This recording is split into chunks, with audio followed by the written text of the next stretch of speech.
how I'm doing on a legal sphere and that sort of stuff. Now, this can be applied. I've actually got, I'm working with, well, it's very interesting, put it this way. I'm working with a lot of people outside of the EMR sphere in regards to vaccination issues. I'm also doing it in regards to Aboriginal issues. There's all sorts of things I'm working on where you can apply the environmental considerations in a totally different way. So, we need to clone you. What's that, sorry? We need to clone you. Yes. Well, I've got a few lawyers on my. I'm not the only one, so I am building up a bit of a following in the legal sphere, and the best way to explain it is, well, the US have taken to it like a duck to water, and I've been dealing with the US quite extensely, and from what I can gather, there's from what I understand, that they call it the Broomhall protocol, and it's been distributed throughout the US through a Harvard professor of environmental law, I believe. And I've been in dialogue with him and been part of some summits with him. And he's setting up and basically spreading it through, I think, about 7,000 attorneys in the US. So that's going really well. In Australia, I have some really serious backing. I have the ex-Speaker of the House, who used to be a barrister. He is a barrister, sorry. That's Peter Slipper. You've probably heard of him. I've got the current Integrity Commissioner of Tasmania, who's actually appeared at Stop 5G meetings with me and settled my work in court. And I've also had a retired judge of the Supreme Court in Queensland, who's also settled some of my work. And I have, in Victoria, I've got Errol Chinner, lawyers, and I've also got Karen Knowles. I don't know if you remember Karen from Young Talentine, but she's also a lawyer, and I've got her on board as well. So that's just in Victoria. There's other lawyers as well that I'm dealing with in Victoria, but I'm getting a bit of a backing in Australia. It's taken a while, but I'm trying to clone myself, yes. And I've got work. Very refreshing to hear. Yeah, I've got work experience students who I've got with me and my team. Who are just specifically working on EMR vaccination type issues. So it's really interesting. Oh, anyway, I'll keep going. So what I'm going to do is I don't know if I can share my screen again. I don't know what happened before. Just bear with me. Will we have time for questions later? Yeah. I'll be very quick. Yeah. Right. So now, am I sharing the screen now? No. Okay. No. Not yet? Not No? yet. No. Okay, so what I'll do is I'll share. We'll see if we can see. Am I sharing it with you all now? If something's happening. Yes. Yep. Yes, we can see. Okay, we're back on screen. Mm-hmm. Okay. So we're now talking about the precaution principle. Very quick. If a public health risk poses a serious risk, and this is something that you need to understand, is that lack of full scientific certainty shall not be used as a reason for postponing measures to prevent or control the public health risk. So you'll see that in my situation, particularly with EMR issues and 5G issues, they've always had all these scientists and running around saying, oh, it's safe, and some are saying it's not. Well, at the moment, there is no scientific certainty, so we use the precautionary principle to stop that science debate and start using it to control the public health risk. So I won't go any further. I won't bother you with all that stuff. That's just a little bit of stuff here. I'll get into the nitty-gritty now. Mm-hmm. Okay. Now, in Australia, we have what's called a PANZA. And what I'm going to do is talk about this. Now, they're our regulatory authority in Australia. And you'll see here, this is the standards for the electromagnetic radiation frequency to deal with. And if you have a look here, you'll see it says from 3 kilohertz to 300 gigahertz.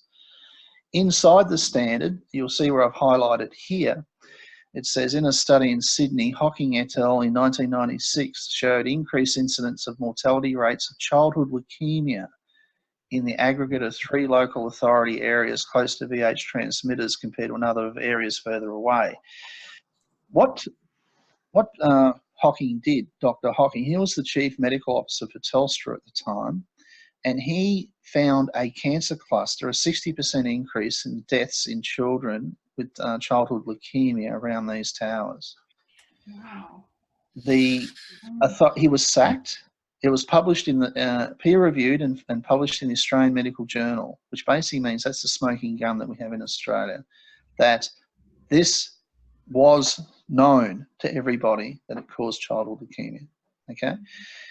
The industry decided to challenge that study, and they said, no, it wasn't 3 towers, it was only 1, where there was an increase in incidence of childhood leukemia.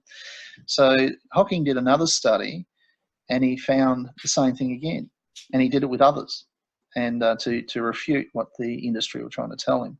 So this is actually in the standard, which is interesting. So now you've got that in your head about the childhood leukemia. Let's go further. This is the World Health Organization, and it tells us about electromagnetic fields and public health. Now you'll see here it talks about, where I've highlighted, it says electric fields.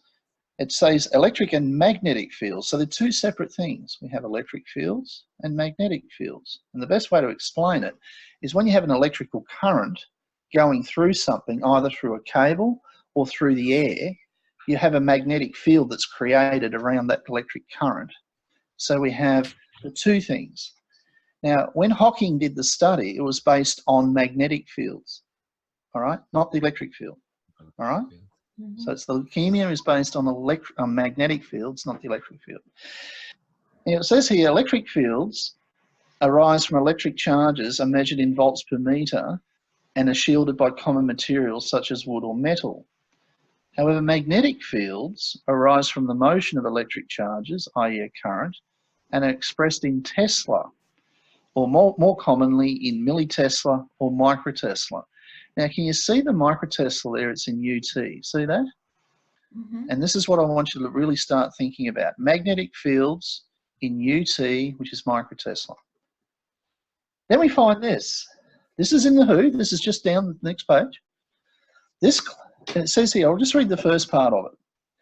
Much of the scientific research examining long-term risk of ELF magnetic field exposure has focused on childhood leukemia. In 2002, IARC, which is the International Agency for Research on Cancer, published a monograph classifying ELF magnetic fields, now ELF means extremely low frequency, by the way, as possibly carcinogenic to humans. Now, this classification is used to note an agent for which there is limited evidence of carcinogeny in humans and less than sufficient evidence for carcinogenic in experimental animals, etc. Now, this classification, this is really interesting. This classification was based on pooled analysis of epidemiological studies demonstrating a consistent pattern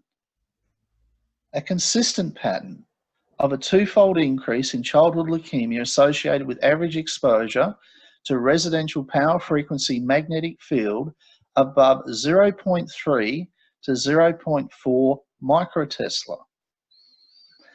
The task group concluded that additional studies since do not alter the status of this classification. So really the World Health Organization and the International Agency for Research on Cancer has agreed that if children are exposed to 0.3 or 0.4 of a microtesla, that they would increase their risk of getting childhood leukemia. You understand that? All right, so let's keep going. Now they're saying this, they're saying that childhood leukemia is a comparatively rare disease. Now, it isn't anymore. This was back in 2002. We are now 2019, and the most common cancer that children have today in Australia is childhood leukemia. It wasn't back then. 41% of all cancers that children have today in Australia, 41% of them are blood cancers. Okay? Now, it says this, that average magnetic field exposures of above 0.3 of a microtesla in homes are rare. In 2002, they were rare. But what are they today? So let's have a look at what they are today. Now, before we go on, this is a very important document. This is from the Specialist Medical Review Council. It took me a while to find this thing. And it's a decision that was made by the Repatriation Medical Authority. And they put out what's called a statement of principles. And it's basically a declaration in respect to chronic lymphoid leukemia with veterans. So anyone that's in the Army, Defence Force, etc., if they're exposed to certain things, they work out compensation claims, etc., and they use this as a declaration to assist in compensation for the veterans. So let's read this.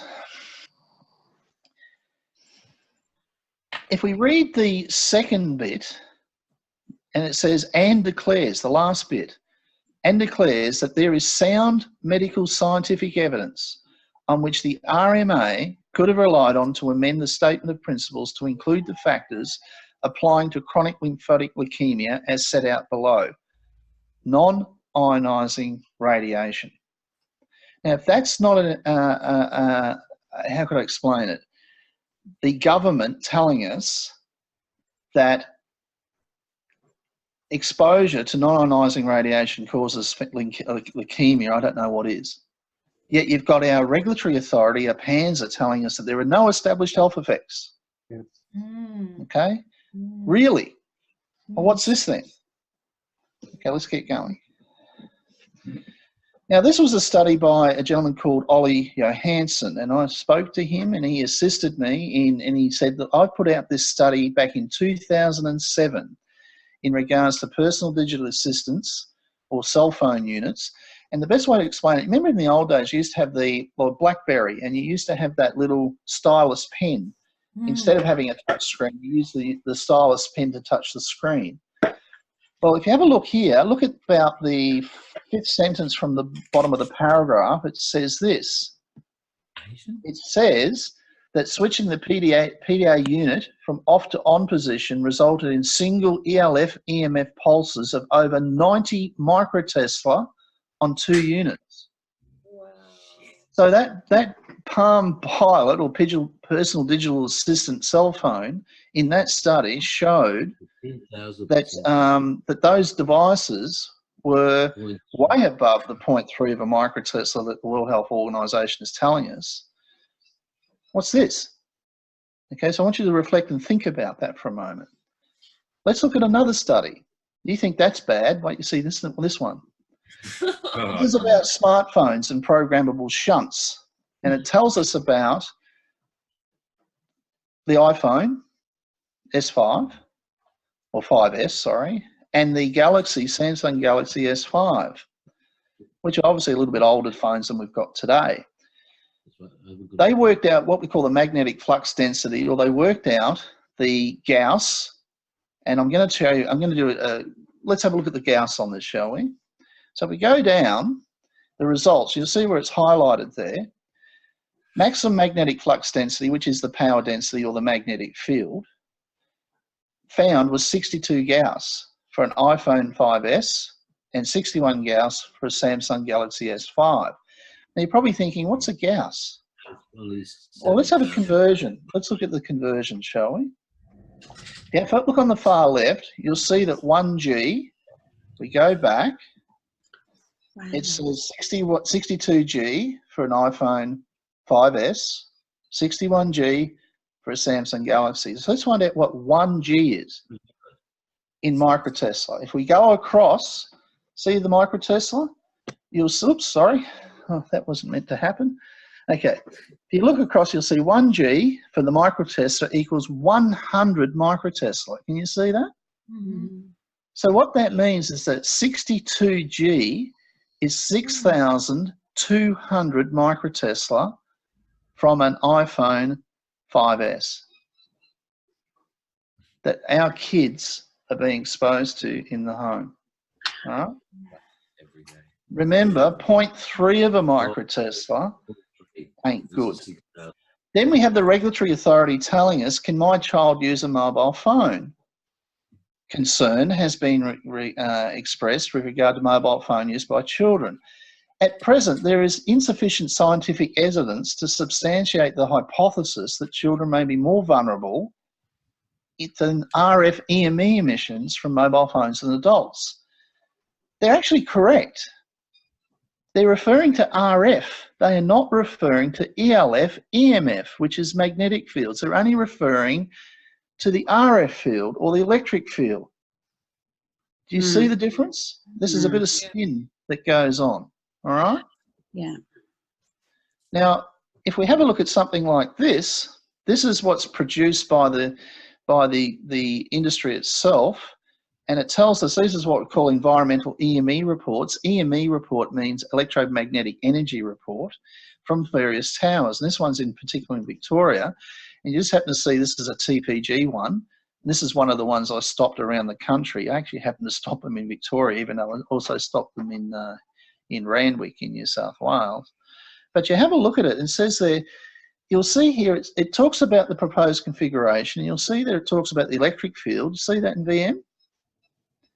But what's really interesting is they don't tell us what the microtesla is. They put it in a thing called milliwatts per metre squared. That's not measuring the magnetic field whatsoever. Yet the word power density, it really means magnetic field. So why aren't they telling us what the microtesla are?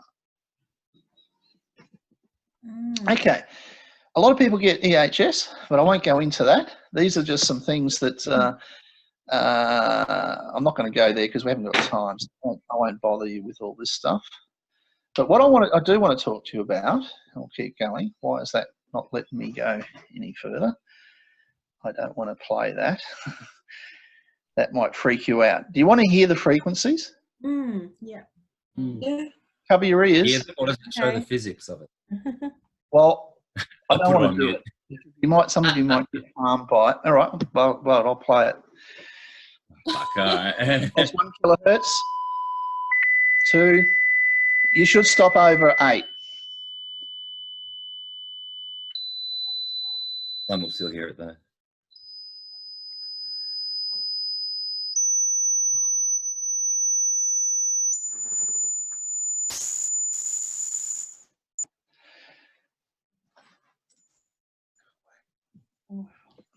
That's nice. So notice you stop. Some of you can't hear it, but some of you still can. Who can still hear it? You can feel it. You can feel it? Okay. You're going to start feeling a bit crook. This is, I'm not going to go into it. There's a lot to explain about this, but children hear a lot higher frequency than you and I. So kids hear up to about 17 kilohertz. You and I, the normal adult, will hear at about 8 kilohertz, okay? Now, what I'm going to do here is I'm going to try and get out of this. I don't know why. It's when I play videos, it just doesn't let me. Okay. Now this here is where, I'm not going to turn it on because we haven't got time, but basically what this is this is a ABC program where they were using frequencies to deter homeless people in parks. And they were using the 8 kilohertz range to get rid of children, adults in parks, homeless people. But they also use the 17.5 kilohertz frequency to get rid of teenagers. And what you just heard was very basic, but when it really emits properly, it actually is quite painful. And that is it's a bit like the active denial system that you've probably heard of before, but I won't go into it. It's called the mosquito. So if you get a chance, do some research on it. And you might be, why is this not letting me do this? I don't want to keep doing this one. Okay, now, can doctors diagnose, they all telling us that there's no adverse health effect in regards to non-ionising radiation. Well, this is the World Health Organization. This is a diagnostic criteria that doctors use throughout the world. It's called the ICD-10, which means it's the International Classification of Diseases. And you'll see on here, everyone around the world, the medical profession uses to diagnose diseases. Now, disease is exactly what it means. Dis-ease, which means you're not at ease. All right? So let's find out what's on the World Health Organization's ICD-10. And you'll see this here, it talks about, and you read that this chapter, which in previous revised revisions of ICD constituted a supplementary classification, permits the classification, it goes on, in the circumstances of the cause of injury, poisoning, and other adverse effects. So the ICD-10 is about adverse effects that the health profession uses. Let's find out what look at this. W90, exposure to other ionising radiation, and there it is, radiofrequency radiation. So doctors use this to diagnose and treat people who have been exposed to radiofrequency. Do you understand that? RF, or non-ionising electromagnetic radiation. So when industry tell you there's no adverse health effects, well, hang on, the medical profession is totally different to industry. This is the medical profession that I use. I don't even listen to the industry. I listen to my doctors, okay? And this is where the industry realises we're onto them. Do you see that? Makes very, very clear sense.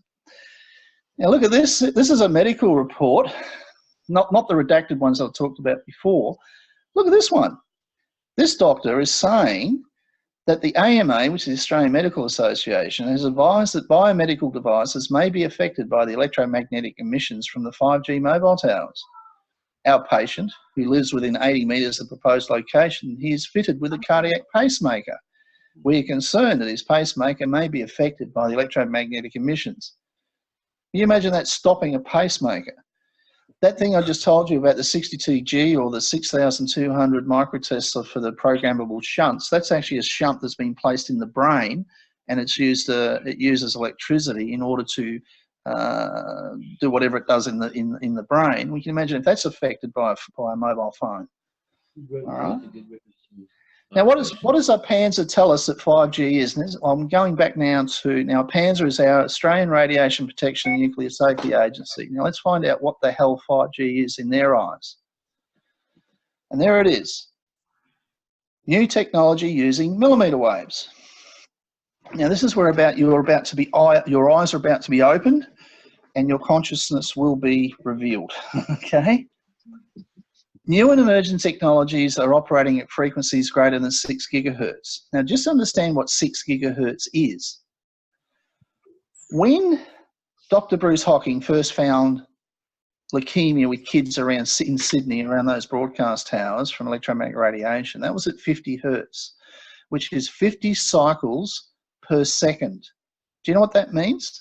That means that an electromagnetic wave goes up like this, and when it hits you 50 times a second, okay? 50 times a second you're being hit by electromagnetic radiation at 50 hertz. Does anybody know what 6 gigahertz is? Get ready for it. That is 6 billion cycles per second. 6 billion. I couldn't even move my finger that quick, all right? That is 5G, okay?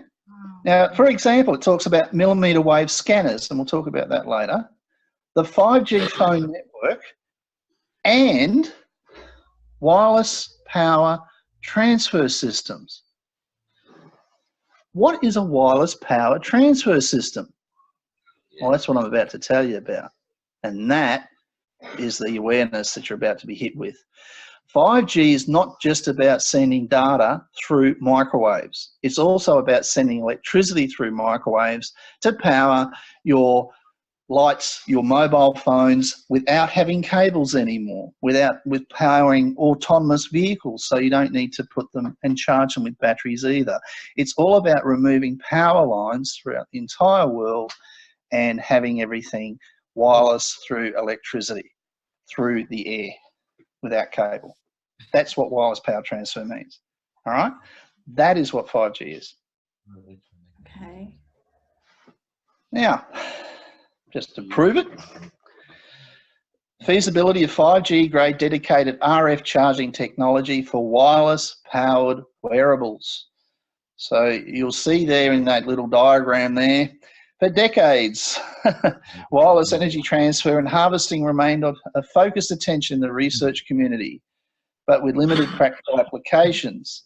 Recently, with the development of 5th generation mobile technology, the concept of dedicated radio frequency charging promises to support the growing market of wearable devices.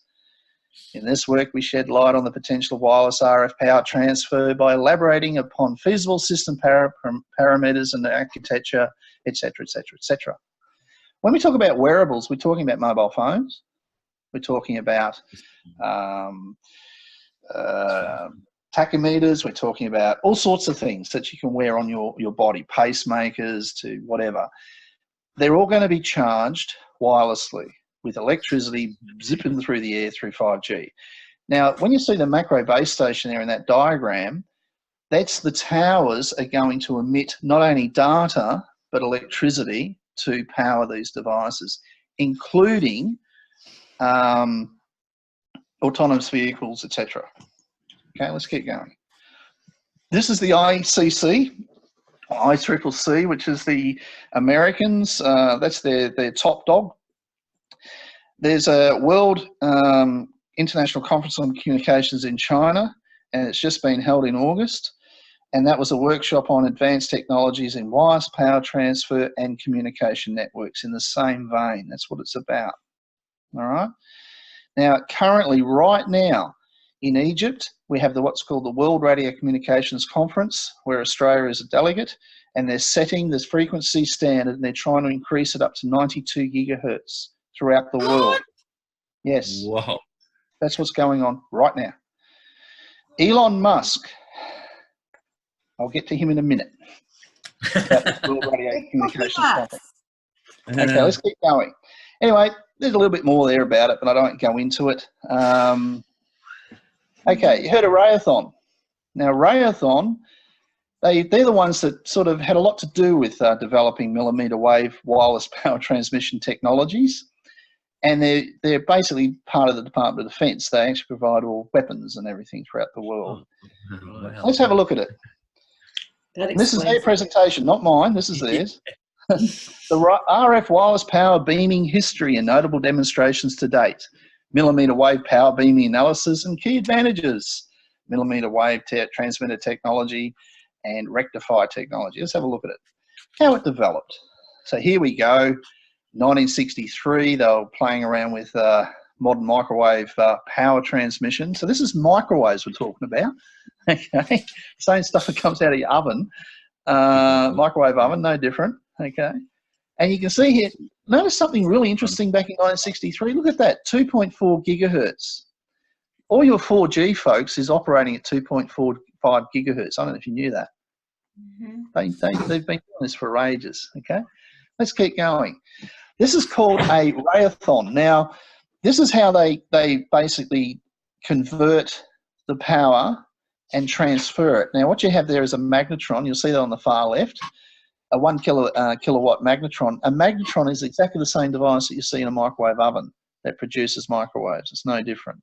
And you'll see it then shoots through a Gaussian beam horn. Now, Gaussian means, or Gauss, or microtesla, is telling us that it's doing a magnetic field, and it's sending a magnetic field through a beam horn to that other funny-looking hexagonal thing, which is actually an antenna, or known as a rectenna, which is on the other side. So there's actually a gap between the rectenna and the beam horn. And what you'll find is there's a magnetic field created around the rectenna and the Gaussian beam horn, and they're both sending out magnetic fields. This is how they sent it over a mile away, about 1.5 kilometres in 1975. Now have a look at that device up on the hill there. Does that starting to look a bit familiar to the technology we have today? Okay, have a look at that little diagram on the far right is what I want you to have a look at. And look at that. You'll see that the 2.4 gigahertz, which is 4G, and you'll see, there we go, right up to 92 gigahertz. That sounds familiar. That's what they're doing at the World Radio Communications Conference. This is all about sending directed energy on target through beamforming. That's what this is all about. All right? I won't go into, this is more about, okay, now, this is the wireless, this is a millimetre wave wireless power transmission. This is what's known as an active denial system. And it works on having a magnetron, sending it through a Gaussian beam and throwing the electricity and through a rectenna. Okay. Now this is the device, and this is used to disperse people. It's used as a weapon by the military, okay? And it's called the active denial system. Now let's have a little watch of what an active denial system does. You ready? What's it cry? Service personnel playing the role of an unruly mob at Georgia's Moody Air Force Base are about to fall prey to an invisible ray. The hulking panel atop this Humvee is part of what the U.S. military calls the active denial system, or ADS. It's designed to incapacitate enemy combatants with an unnerving, non-lethal sensation of intense heat. Watch as the ray silently strikes and scatters the crowd. Oh my God! Wow. Great characteristics. First of all, it's safe. Really? Second, it's Gosh. Well, it doesn't kill anyone. Jeez. I wouldn't stand that close, honey.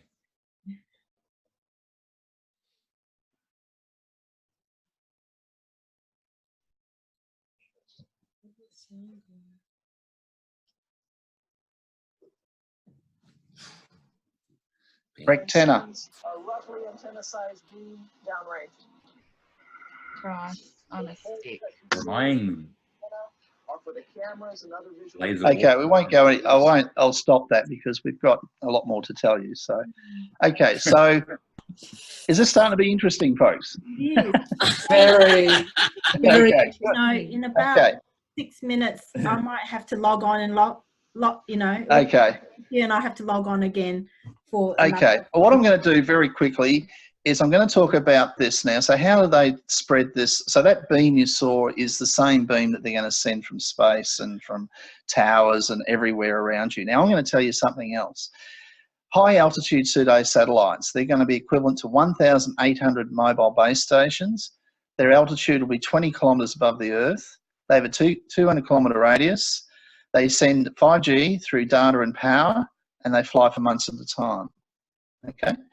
Now, let's have a look at what I'm talking about.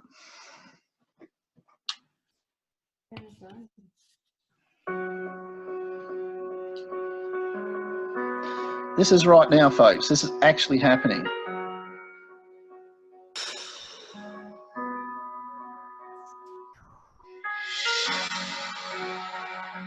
Above the clouds, up in the sky,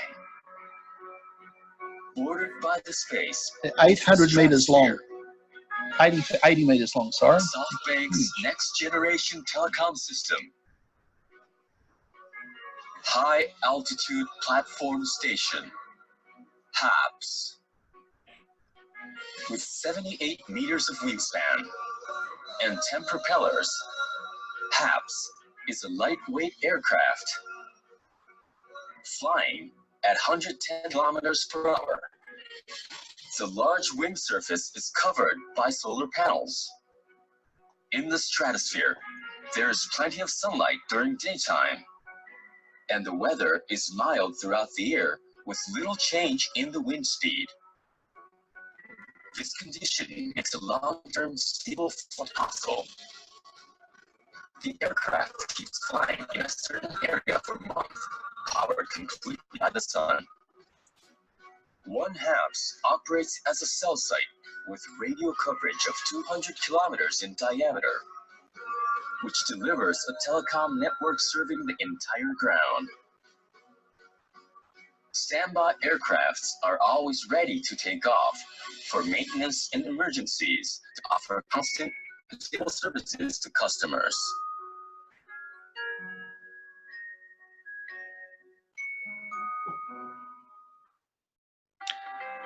As close as 20 kilometers to the ground, HAPS realizes low latency, high quality telecommunications. HAPS use the same frequency with the one from on-ground cell sites, so existing devices will work without any upgrade. A system is used where HAPS does not interfere with the on-ground cell sites. So look at all the radiation we're going to be hit with, Seamless folks. handover between cells allow users to continue enjoying communications. Right. Whether it is urban or rural areas, in light aircrafts and drones, combination of HAPS and on-ground cell sites will cover human activities from the ground up to the sky. Certainly will cover us. Hmm. HAPS can serve as critical rescue and recovery infrastructure. Okay, we'll stop there. So what I'm trying to explain to you is this is called a HAPS. Now, the thing about HAPS is that, and I'll just try and get this, sorry, my screen. This is Zephyr. This is what they're doing in Western Australia right now with HAPS. So it's not just that other company you saw, they're doing it all around the world with other companies. This is happening as we speak in Western Australia. That's a launch site, okay? There you go. Now you think that's a problem. So these things, these HAPS are not only going to send electricity and they're going to send data as well to us. So not only you've got your small cells that are sitting on telegraph poles, you've got your macro towers, which are your big towers that you see. We're also going to be hit by these what we call pseudo satellites or high altitude platform stations as well. But there's another thing that's going to be happening. Do you know what that is? Satellites. Oh, yeah. Let's talk about those very quickly. They orbit around 1,200 kilometres up to 36,000 kilometres. Now they're telling you that 5G doesn't go very far. Really? Well, how can it go 36,000 kilometres then? How can it go from 20 kilometres up in the HAPS? Okay. It emits both data and electricity, and we also have 42,000 in orbit in the next 8 years. That's an artist example of what just 20,000 would look like. God, what? And this gives you an indication of where the HAPS is and where the satellites are. This is all part of the communications power transfer that's happening on the world as we speak. Elon Musk just submitted paperwork for 30,000 more Starlink satellites, which means that SpaceX alone will operate 42,000 satellites to do this. Okay? Now, what they're doing is these satellites are designed to do solar harvesting, which basically means they've got their solar antennas are going to take all this solar power from the space and then send it back down through microwaves to us, and as well as sending data to us. Okay? And you know who they made that application to? The World Radio Communications Conference, which is being held right now in Egypt, right now. Now, how do I stop it? Okay? We have what's called the Convention on International Liability for Damage Caused by Space Objects. That's what's known as the Liability Convention. Okay, and basically what it does is it protects people from damage and loss of life or any other impairment of health, loss or damage to property, of state